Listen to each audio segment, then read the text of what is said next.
आइए बच्चों, आज क्लास 12 में हम इन्वर्स ट्रिग्नोमेट्रिक फंक्शन की बेसिक जानकारी करते हैं। तो बच्चों, इसमें डोमेन और रेंज के बारे में जानना है। ये बात तो हमने फर्स्ट ईयर में भी अच्छी तरह सीख लिया है। तो आइए इसमें से हम आगे जो चीज़ नहीं जानते उनको जानते हैं। सबसे पहले बच्चों, आपको ये ध्यान रखना है कि हमें जैसे y = sin इनवर्स x है, तो अब आपको क्या करना है, इसमें एंगल फाइंड करके देना है। एंगल फाइंड करने के लिए यहाँ पर जो इसकी रेंज होनी चाहिए वो -π/2 से π/2 तक होनी चाहिए। मतलब इस y की वैल्यू जो होनी चाहिए वो y की वैल्यू -π/2 से बड़ी होनी चाहिए और इक्वल भी होनी चाहिए, और लेकिन इससे लेस होनी चाहिए या फिर इक्वल होनी चाहिए π/2 से।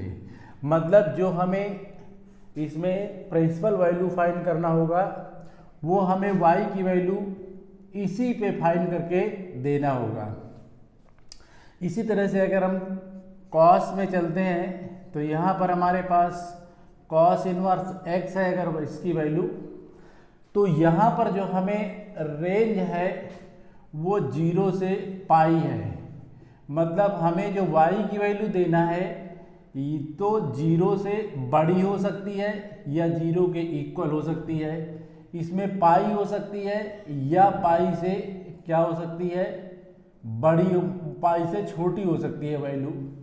यहाँ पर जो y की वैल्यू होगी वो या तो 0 के इक्वल होगी या 0 से बड़ी होगी, या फिर इसमें से जो y की वैल्यू होगी पाई से छोटी होगी या पाई के इक्वल होगी। आइए अब tan में चलते हैं। अगर हम tan में चलते हैं तो y = अगर tan इनवर्स x है तो y की रेंज इसमें क्या होनी चाहिए, इसमें y की रेंज होनी चाहिए, देखिए बच्चों, y की वैल्यू बड़ी होनी चाहिए, किससे, 0 से। अब इसमें इक्वल नहीं होगा बच्चों। यहाँ पर देखिए हमने tan की वैल्यू लिया है, tan की वैल्यू इसमें हमारे पास, अब यहाँ पर देखो ओपन ब्रैकेट है, इसमें जो वैल्यू है वो ग्रेटर नहीं होगी बल्कि y की वैल्यू क्या होगी, y की वैल्यू ग्रेटर होगी -π/2 से। जैसे इसमें थी इक्वल भी थी, लेकिन इसमें इक्वल नहीं है, ग्रेटर होगी। y की वैल्यू लेस होगी π/2 से। अब आइए कॉट की वैल्यू देखते हैं। तो y = अगर हमारे पास कॉट इनवर्स x है तो यहाँ पर चूंकि रेंज हमारे पास 0 से पाई है तो y की वैल्यू आपके पास क्या होना चाहिए, y की वैल्यू 0 से ग्रेटर होनी चाहिए या पाई से लेस होनी चाहिए। y की वैल्यू 0 से या तो बड़ी होगी या पाई से कम होगी, मतलब इसी के बीच कहीं पर भी हो सकती है वैल्यू।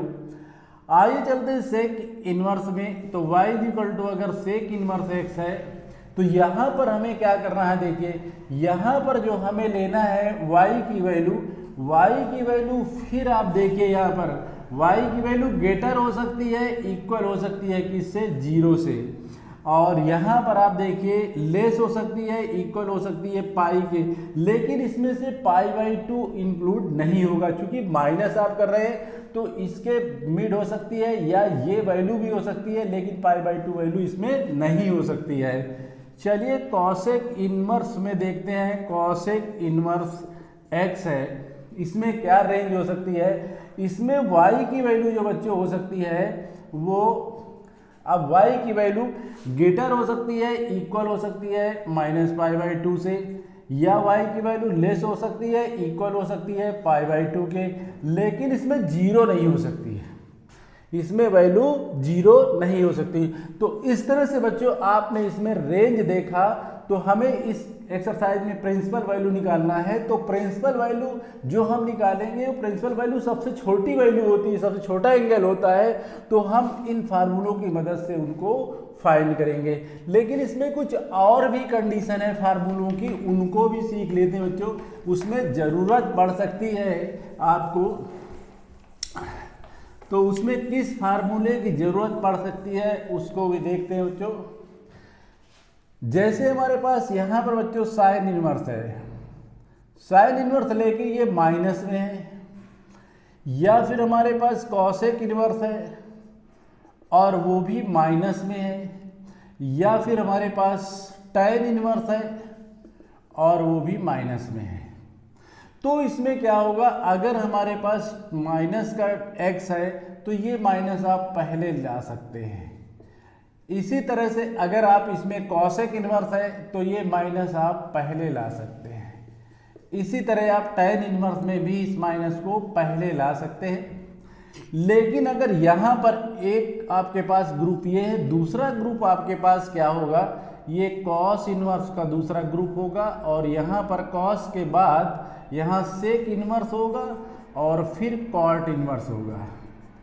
अगर इनमें माइनस है तो फिर आपको क्या करना होगा, अगर इनमें माइनस है तो इसके लिए आपको अलग कंडीशन अप्लाई करनी होगी। वो क्या है, यहाँ पर आपको लेना होगा pi minus pi minus pi minus और फिर ये माइनस आप ड्रॉप करेंगे कॉस इनवर्स एक्स और ये सेक इनवर्स एक्स और ये आपके पास कॉट इनवर्स एक्स है।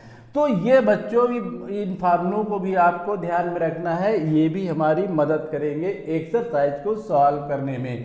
तो ये ग्रुप आपके पास रहा। इसके बाद और भी कुछ फार्मूले हैं जो हमने 11वीं क्लास में अच्छी तरह से उनको लर्न कर रखा है, तो उन फार्मूलों की भी ज़रूरत है यहाँ पर। आइए देखते हैं वो कौन से फार्मूले हैं। आप अगर इस तरह से नहीं करना चाहते तो फिर आप कौन सा विकल्प चुनेंगे। जैसे हमारे पास देखिए बच्चों, साइन 180 माइनस थीटा या फिर कॉस 180 माइनस थीटा या फिर tan 180 माइनस थीटा या फिर कॉट 180 माइनस थीटा या फिर सेक 180 माइनस थीटा और ये कॉसेक 180 माइनस थीटा। अब देखिए बच्चों, ये हमारे पास 180 माइनस थीटा क्वाड्रेंट के अकॉर्डिंग सेकंड क्वाड्रेंट में है। सेकंड में साइन और कॉसेक तो प्लस में होते हैं, बाकी सभी माइनस में होते हैं। तो इसके बाद आपने बहुत ही अच्छी तरह से 10th में ट्रिग्नोमेट्री में इसको पढ़ रखा है। अगर साइन 180 माइनस थीटा है तो अब आप 180 360 नो चेंज, तो ये चेंज भी नहीं होगा और यहाँ पर हमारे पास साइन थीटा होगा, यहाँ पर हम कॉस थीटा नोट करेंगे और यहाँ tan थीटा, तो फिर यहाँ कॉट थीटा और ये सीधे सेक थीटा के साथ ये कॉसेक थीटा चलेगा। इसमें और भी देख लेते हैं बच्चों, अगर आपके पास ये कहीं से माइनस का ये साइन माइनस थीटा है तो आप इसको इस तरह से भी फॉर्म में डाल सकते हैं। और इसी तरह से अब आपके पास अगर यहाँ पर कॉसेक में है तो कॉसेक का भी ये माइनस बाहर ला सकते हैं। इसी तरह से अगर आपके पास tan में है तो tan का माइनस भी बाहर ला सकते हैं। तो ये बहुत से फार्मूले हैं जो आपकी एक्सरसाइज में मदद करेंगे। तो बस इतने ही फार्मूले हैं बच्चों, इन्हीं को अच्छी तरह से हम एक बार पढ़ लेते हैं और इसके बाद एक्सरसाइज स्टार्ट कर देते हैं। तो इन फार्मूलों को नोट करते हैं बच्चों।